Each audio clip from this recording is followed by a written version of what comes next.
നമസ്കാരം. സുഭാഷിതം ഡിജിറ്റൽ ചാനലിലേക്ക് സ്വാഗതം. എല്ലാവർക്കും ഒരിക്കൽ കൂടി ശുഭദിനം നേരുന്നു. നമുക്ക് പുതിയ പുതിയ വിശേഷങ്ങൾ, വാർത്തകൾ. ഇന്നത്തെ നല്ല രസകരമായൊരു വാർത്ത, ഇന്നലെ കണ്ടൊരു വാർത്തയാണ്. ശോഭാ സുരേന്ദ്രൻ ഒരു കാര്യം പറഞ്ഞു. ആ കാര്യത്തിൽ ബോംബൊന്നുമില്ല, ഒരു അഭിപ്രായമില്ല. ഒരു പ്രധാനപ്പെട്ട കാര്യം പറഞ്ഞു. എന്താണ്? പോലീസിൽ നിന്ന് ആരോ അവരെ വിളിച്ച് പറഞ്ഞു. ഉടൻ തന്നെ വിജിലൻസ് അന്വേഷണത്തിന് ഇറങ്ങുന്നു, ക്രൈംബ്രാഞ്ച് ഇറങ്ങുന്നു, CBI ഇറങ്ങുന്നു, പാർട്ടി സഹാക്കൾ ഇറങ്ങുന്നു, സോഷ്യൽ മീഡിയ ഇറങ്ങുന്നു. ആരടാ? പോലീസിലെ BJP-കാരൻ, RSS-കാരൻ. എന്താ ഇത് പറയുന്നത്? BMS എന്ന് പറയുന്ന സർവീസ് സംഘടന ഉണ്ട് ഇവിടെ. ഒരുപാട് സംഘടനകളിൽ BJP-കാരുടെ സംഘടനയുണ്ട്, സേവാഭാരതിയുണ്ട്, RSS ഉണ്ട്. RSS-ന് ഒരുപാട് സംഘടനകളുണ്ട്, BJP ഉണ്ട്. ഇതിലൊക്കെ പ്രവർത്തിച്ചിരുന്നവർ പോലീസ് ജോലി കിട്ടത്തില്ലയോ? ഇതിലൊക്കെ പ്രവർത്തിക്കുന്നവർക്ക് സർക്കാരിൽ ജോലി കിട്ടത്തില്ലയോ?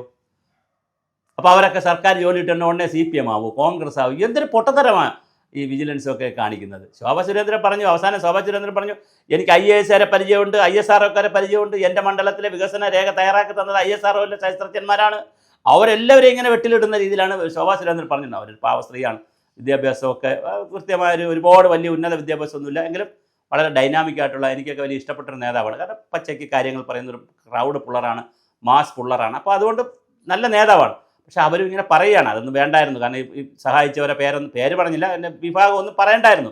അതിന് ISRO-ലൊക്കെ ഉള്ള പുതിയ പുതിയ ആളുകൾ ഇനി സഹായിക്കുമോ, അതവിടെ നിൽക്കട്ടെ. എന്തായാലും പോലീസിൽ ഈ ചാരന്മാരുണ്ടെന്ന്, ചാരന്മാരല്ലെന്നേ, നല്ല ആളുകളാണെന്നേ. അവരെല്ലാം RSS വിശ്വാസികൾ ഒരുപാട് പോലീസിലുണ്ട്, പിന്നെ BJP വിശ്വാസികളുണ്ട്. ഇനി വേറൊരു കാര്യം കൂടെ ഞാൻ പറഞ്ഞുതരാം. BJP RSS ഒക്കെ ഒരുപാട് പരിപാടികൾ സംഘടിപ്പിക്കും. പിന്നെ നമ്മുടെ എന്താണ് നമ്മുടെ ഭാരതീയ വിചാര കേന്ദ്രത്തിൻ്റെ പരിപാടികളുണ്ട്. എത്രയോ ആളുകൾ, നിഷ്പക്ഷരായ ആളുകൾ അവിടെ പോയി പരിപാടിയിൽ പങ്കെടുക്കുന്നുണ്ട്. സേവാഭാരതിയുടെ പരിപാടിയിൽ പങ്കെടുക്കുന്നുണ്ട്, സേവാഭാരതിക്ക് പണം കൊടുക്കുന്നുണ്ട്.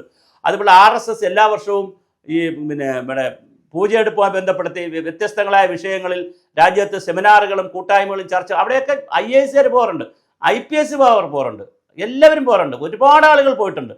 അതൊന്നും രാഷ്ട്രീയമല്ല. അപ്പോൾ BJP-ക്കകത്തുള്ള RSS-ൽ വിശ്വസിക്കുന്ന RSS സംഘപ്രവർത്തകരായിട്ടുള്ളവർ, സംഘപരിവാർ സംഘടനകൾപ്പെട്ടവർ ഒരുപാട് പേരുണ്ട് പോലീസിൽ. ഒരാളോ രണ്ടാളോ 10 ആളോ 100 ആളോ 1000 ആളോ അല്ല, ലക്ഷക്കണക്കിന് ആളുകളുണ്ട്, സർക്കാർ സംവിധാനങ്ങളിലുമുണ്ട്. അതുകൊണ്ട് ഇതൊരു പുതിയ വാർത്തയല്ല.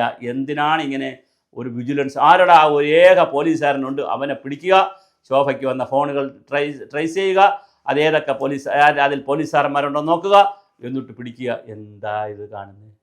ഇവിടെ നമ്മുടെ ADGP അജിത് കുമാർ RSS-ൻ്റെ നേതാവിനെ നേരിട്ട് പോയി കണ്ടു, അദ്ദേഹത്തിൻ്റെ കൂട്ടുകാരൻ ജയകുമാറുമായിട്ട് പോയി കണ്ടു. എന്താ അബദ്ധം വല്ലതും ഉണ്ടോ? RSS-നെ പോയി കാണുന്നത് രാജ്യത്ത് നിരോധിച്ച സംഘടനയാണ്, ഒന്നുമല്ലല്ലോ.